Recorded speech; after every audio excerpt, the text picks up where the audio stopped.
بالاضافه الى عضوين بينضموا اليهم من كل كليه. ده اللي حصل. في المفروض واحد احتياطي للثلاثه اللي حضرتك بتشكلهم؟ في واحد احتياطي للثلاثه، بحيث اذا واحد استشعر الحرج او كان مسافر او لديه ظرف بيحل الاحتياطي محله. في حاجه ثانيه يا دكتور في الاجتماع العشري؟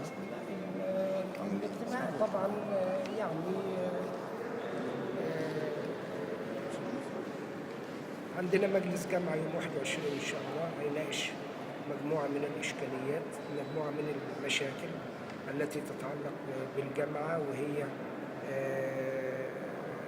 تتعلق بالتمريض في القصر العيني وكيفية التوسع في المعهد الفني للتمريض وكلية التمريض، وأيضا وجود حلول سريعة لهذه المسألة، ومنها تعديل لوائح المعهد الفني للتمريض بحيث أن لا يمنح الخريج الشهادة إلا إذا أقضى التكليف في القصر العيني.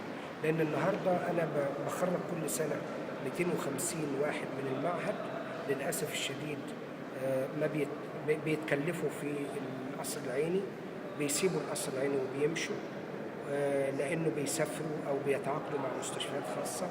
النهارده لابد الجامعة علمتهم والدولة علمتهم لابد أن يخدموا التكليف لمدة 2 سنين في المستشفيات الجامعية. هذه مسألة مهمة. طب اجتماع مجلس الوزراء امبارح الخاص بالمستشفيات الجامعية نفس الكلام يعني ايه أهم القرارات اللي طلعتوا بيها في الجامعة؟ واللجنة اللي هي مشكلة من قبل الوزارة أو رئاسة الوزراء؟ لا، هو تم تحديد يوم 27 رمضان إن شاء الله ليلة القدر لافتتاح المرحلة الأولى من مستشفى الطوارئ، اللي هي 3 أدوار هتكون كاملة للتشغيل.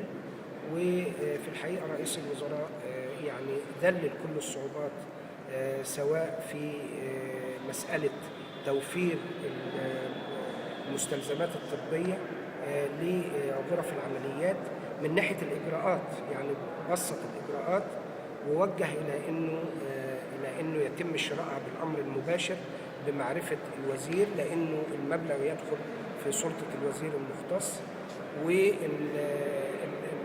والفلوس موجودة في المستشفى. يعني المستشفى في الحقيقة ما بتعنيش مشكلة في الفلوس، يعني مش نقص التمويل هو اللي معطل مستشفى الطوارئ. مستشفى الطوارئ عندها التمويل، وفي موازنة الجامعة في التمويل. وأنا يعني المشكلة عندنا كانت الأمن وكانت التمريض وكانت العمالة الحرفية. وأعتقد إنه بتوجيهات أو بقرارات السيد رئيس الوزراء والتعاون بين نقيبة التمريض الدكتورة كوثر محمود وبين جامعة القاهرة وبين خريجي التمريض في المعهد الفني هنحل المشكلة ديتي بسرعة. المشكلة بس مش مشكلة الطوارئ في الحقيقة. المشكلة إنه 30% من قدرة القصر العيني المعطلة، علشان القصر العيني القديم.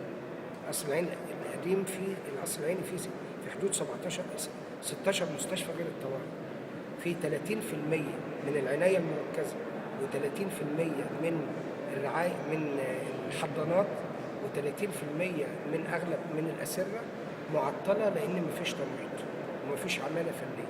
وده في الحقيقة طاقات مهدرة كبيرة جدا، مش بس في الطوارئ. المشكلة مش بس في الطوارئ، ولذلك النهاردة لابد أن يكون في حلول جدية لعلاج مسألة التمريض، لأنه خريجات التمريض وخريجين التمريض بيخرجوا يتعاقدوا مع المستشفيات الخاصة وبيتعاقدوا مع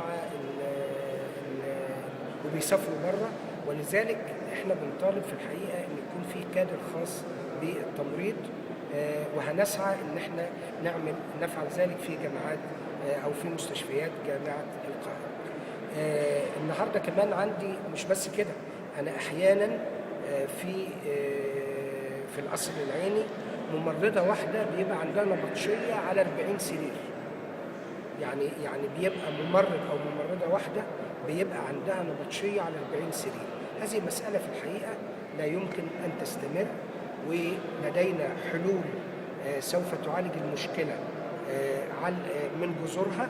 من أهمها اشتراط مزاولة المهنة بصفة نهائية على القيام بالتكليف داخل مستشفيات الجامعة، وده هيضمن ضخ 250 ممرض كل سنة لمستشفيات جامعة القاهرة. النقص اللي عندنا في التمريض بالأرقام 1022 ممرض وممرضة في القصر القديم، و700 لاحتياجات مستشفى الطوارئ. إن شاء الله بإذن الله هذه مشكلة أولا مركبة ومعقدة منذ عشرات السنين، إحنا النهاردة بنقتحمها وبنعد إن إحنا نعمل حلول لها إن شاء الله. معلش هو رد بس عشان في موضوع التبرع ب 20 مليون جنيه، في ناس كتير قوي اتحادات طلاب يا دكتور وحركات سياسية في الجامعة. حركات طلابية وكلام كده. ده في نقص في ميزانية ما عندنا. شوف، في فرق بين الميزانية